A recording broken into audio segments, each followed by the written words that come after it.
ኢየሱስ ክርስቶስ የሰጣኝን ቃል ሰጥቻቸዋለሁ እነሱም ተቀበሉት ያለውን ቃል ነው ተበርዟል የምትሉት እናንተ?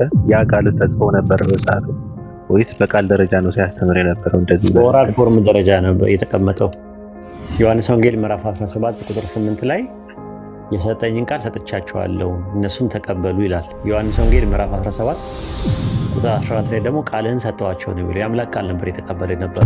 ሉቃስ 5:1 ላይም የአምላክን ቃል ያስተምር ነበር ይላል። ማርቆስ ወንጌል ምዕራፍ 1 ቁጥር 1 ላይ የኢየሱስ ወንጌል መጀመሪያ ይላል። ከዛ ቁጥር 15 ላይ የአምላክን ወንጌል እያስተማረ መጣ ይላል። ከዛ ምን አለ? በወንጌል እመኑ አለ ይላል። ሉቃስ 4:17 ላይ ደግሞ የጌታ መንፈስ በእኔ ላይ ነው ለድሆች ወንጌል ይሰብክ ዘንድ ቀብቶኛል። ስለዚህ ለእሱ ተሰጥቶት የነበረው ወንጌል የሚባለው ነገር ነው። በእሱ ነው የምናምነው። ወጥተውም ወንጌልን ሰበኩ ይላል ሐዋርያት። ያ ሲሰብኩ ኦራል ፎርም ነው፣ ግራፊክ ፎርም አይደለም የሰበኩት። ዮሐንስ ወንጌል ምዕራፍ 12 ቁጥር 49 ላይ እኔ ከራሴ ምንም አልተናገርኩምና ነገር ግን የላከኝ አብ እርሱ የምለውና የምናገረውን ትእዛዝ ሰጠኛል። ስለዚህ አብ እንደነገረኝ እንዲሁ እናገራለሁ። ዮሐንስ ወንጌል ምዕራፍ 15 ቁጥር 15 ላይ ከአባቴ የሰማሁትን አስታውቂያቸዋለሁ። ዮሐንስ ወንጌል ምዕራፍ 5 ቁጥር 30 ላይ እኔ ከራሴ አንዳች ላደርግ አይቻለኝም እንደሰማው ፈርዳለሁ። ሲሰማ ነበር። ከማን ነው የሚሰማው? ዮሐንስ ወንጌል ምዕራፍ 8 ቁጥር 40 ላይ ከአምላክ ሰምቼ የነገርኳችሁ ሰው ነኛል። ከአምላክ ሰምቼ የነገርኳችሁ ነው። ዮሐንስ ወንጌል ምዕራፍ 8 ቁጥር 26 ላይ ምንድነው የሚለው? የላከኝ እውነተኛ ነው፣ እኔም ከእርሱ የሰማሁት እነዚህን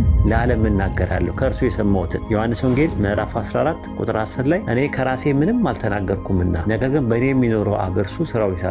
ዮሐንስ ወንጌል ምዕራፍ 14 ቁጥር 24 ላይ ይህ የምትሰሙት ቃል የላከኝ እንጂ የኔ አይደለም ማለት። ዮሐንስ ወንጌል ምዕራፍ 7 ቁጥር 16 ላይ ትምህርቴ ከላከኝ እንጂ ከእኔ አይደለም ማለት። ይህ ትምህርት ከእኔ አልያም ከአምላክ እንደሆነ ታውቃላችኋል። ከእኔ ወይ ከአምላክ ያለ ይናገራል። ስለዚህ መልእክተኛ ነው፣ ነብይ ነው። መልእክት ተቀብሎት የነበረው ወንጌል እሱ ነው። ወንጌል የምንለው እኛ እሱን ነው ወንጌል የምንለው። እሱን ወንጌል በማያስተምርበት ሰዓት እመኑ ሲል እነ ማርቆስ አልነበሩ፣ ማቴዎስ አልነበረም። ማቴዎስ ማለት በአካል ሳይሆን መጽሐፉ አልነበረ።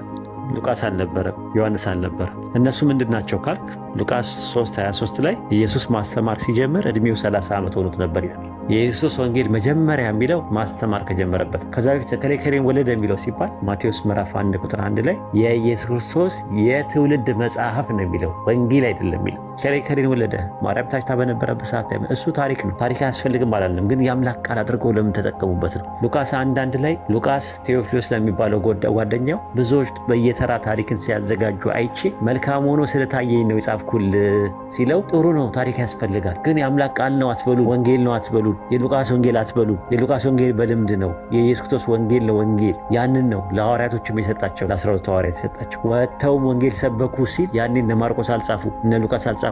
እሱን ወንጌል ነው አላህ በቁርአን ውስጥ ወንጌል ብሎ እውቅና ይሰጥ። አራቱን ወንጌሎች እውቅና ቢሰጥ ኖሮ ማቴዎስ፣ ማርቆስ እያለ ቁርአን ይዘረዝር ነበረ። አሊያም ደግሞ ወንጌሎች እያለ አላህ ይነግረን ነበረ። ከዛ አንጻር ነው ስለ ወንጌል ይህን ይመስላል።